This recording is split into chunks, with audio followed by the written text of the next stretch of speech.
Hello and welcome to this video. In this video, we will study the 10th part of standard library. We are in the 10th video of standard library of Python.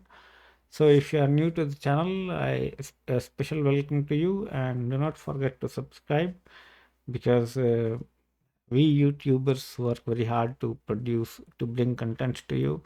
So a bit of reward is expected in the form of subscription because that is what motivates us.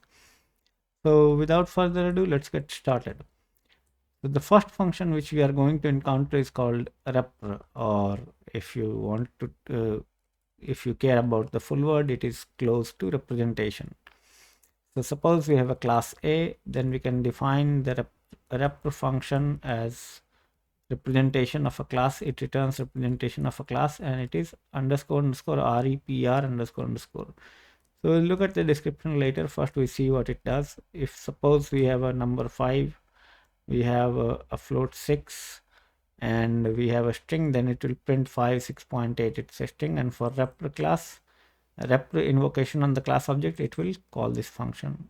So let me restart the terminal. So we zoom a bit and we go to videos Python 3 programming and we run this program. Okay, Python 3 lib10.py. So you see for the number 5 and 6.8, and for the string it prints the same, and for representation it prints the string which we are returning from the class. So it's a very straightforward function. Okay, now if you look at the repr function in detail, then there is something else there. It takes another value, if I remember. Okay, so we quickly hop on to docs.python.org. We go to library reference, we go to built-in function, and we go to repr.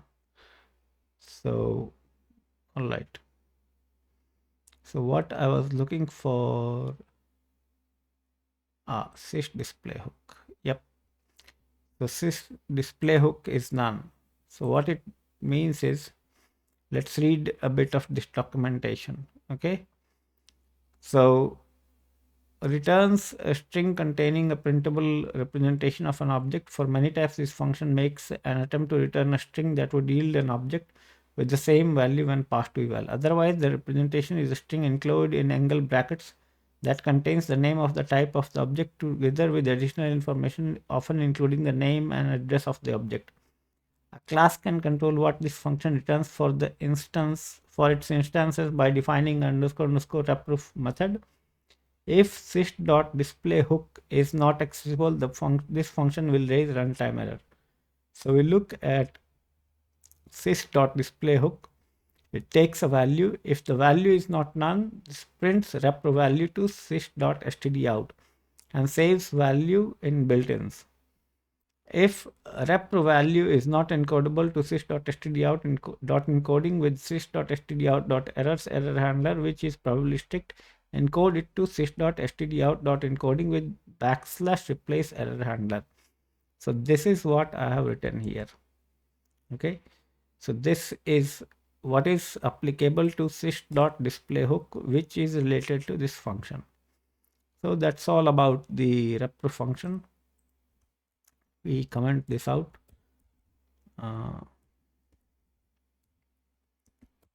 Okay, the next one in order is reversed. So what reversed does is, we have seen an iter function earlier which returns an iterator on a sequence or a collection. Now reversed is just the opposite of iterator in the sense that it returns the iterator in reverse order. So for example, suppose we have a list I and we call reversed. Okay, and then we iterate, then it will print 3 2 1, and printing k will print the reversed object. So let's close this and let's see this. So you see it prints 3 2 1. Okay, so k becomes 3 2 1. Now we comment this out, and if you want to print one by one, then you can print it for j in I, print j. Okay, what did happen? There is something wrong. So I have reversed here.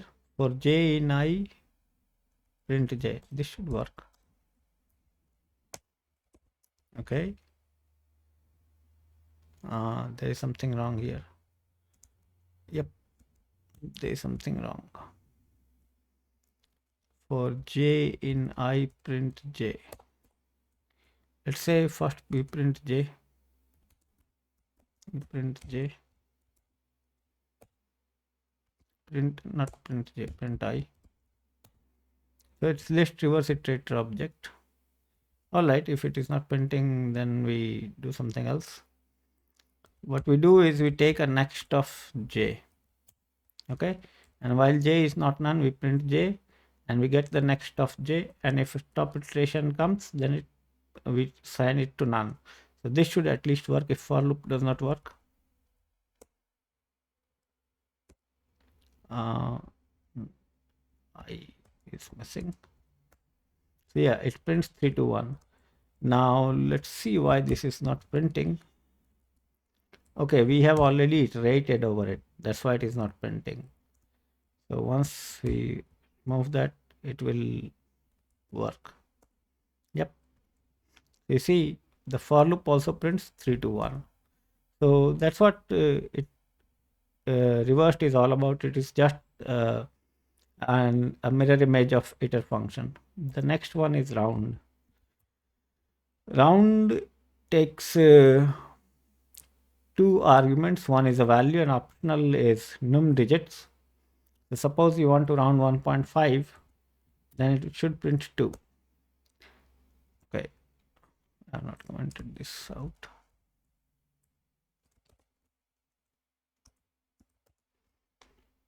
So this should print 2, this will print 1.2, and this will print 2.6.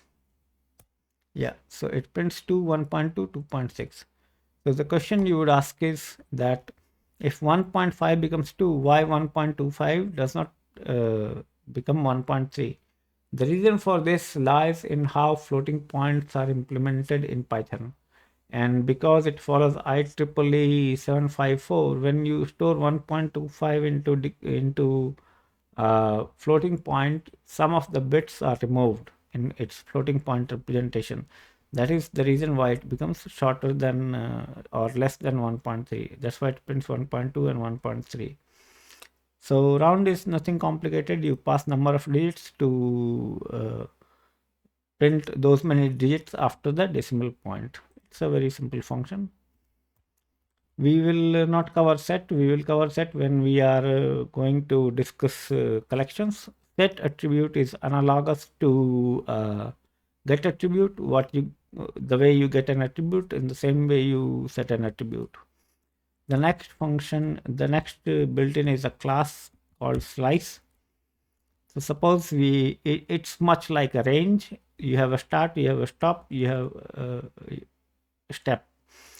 So in general, start and step are none. Stop is always required. So suppose we remove this line. Oops. We remove this line. We don't need this. So suppose we take a slice of start from 5 and index length of s. S is hello world. And then we take a slice and we stop at -1. So you will see that in the first method, it will print world, and in the second one, it will print everything except D. So it prints space world in the first one, and it prints hello world except D. So that's what this slice function works. In general, it is not very useful because you typically work with range rather than invoking the slice function here. So wherever you see a range, that's where a slice can be used on a sequence or iterable. Otherwise, you should just prefer the slice notation. Now we are going to cover another function called sorted. Sorted takes an iterable, it takes a key, and it also takes another keyword argument called reverse. Now remember that we have a sort method for list. Okay, so list.sort function will modify the list in place, that it is mutates original list, but sorted will create a new list from the given table. So when you don't want to touch the original list, you can possibly call sorted rather than list.sort. So simplest form is that you pass it a list and it prints the sorted version of it. So it prints the sorted version of it. Okay. Now if you see, if you print a list and you sort and you print list again, you will see that it is modified in place. So our original list was this, original list was this, and after sorting it became this. Okay. So you have to be careful when invoking sort function in case you don't want to accidentally modify your original list.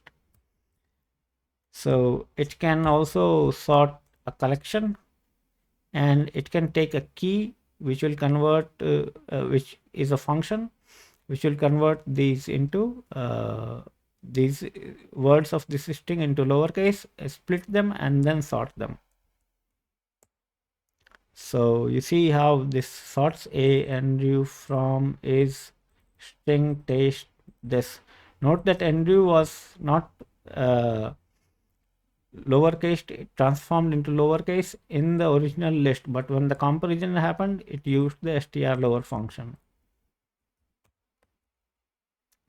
Similarly, we can have a tuple where the first member is the name, second is grade, and third is the age. And we can take the last argument, that is the age, to sort the tuple. So you can pass a lambda function as a key and it will sort it. So you see that it is sorted by age 10, 12, and 15, and the tuple members are sorted. Similarly, you can pass a class and you can print the sorted version of a class.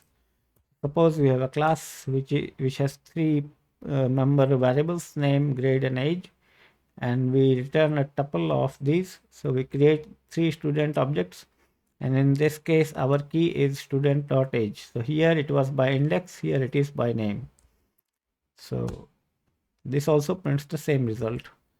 Now, because these are very popular ways of doing it, Python provides us with special methods for this. Those are called item getter and item setter. So from student tuples, we can get the key as item getter 2, and from student objects, we get attribute getter age. Similarly, you can have multiple keys on which you can sort. It's not mandatory that you sort on one key. So for example, this is a multiple key sorting. So in this case, the keys are, in case of student tuple, the first key, that is the grade, and then the second key, which is the age. So in the attribute getter, they are grade and age. So look now, the grades are sorted A, B, B, okay, and on the key B, after B, you see the age is also sorted. So it's sorted first by, as you can see, first by the grade and second by age. Now to sort in reverse manner, you can pass the key reverse is equal to true. Okay. So now the results are okay. Now the results are reversed. Okay. You should compare this to this result. So the results are reversed now. So the way to get reverse sorting is by passing reverse is equal to true, or you can call the reverse iterator. Now the sorts are guaranteed to be stable. So this sorted or list.sort both are stable. What does stable sorting means is that when we have multiple records with the same key, the original order is preserved. Okay, for example, if you see this and we sort by 0th member, that is red, then the original order will be preserved.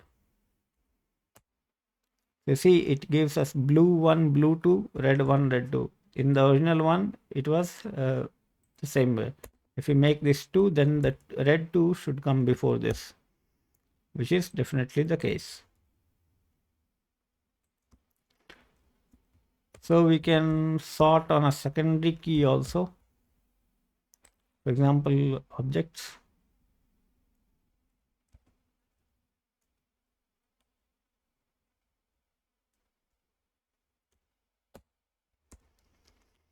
Now, because these are very famous things, we can use library functions to sort this. Okay.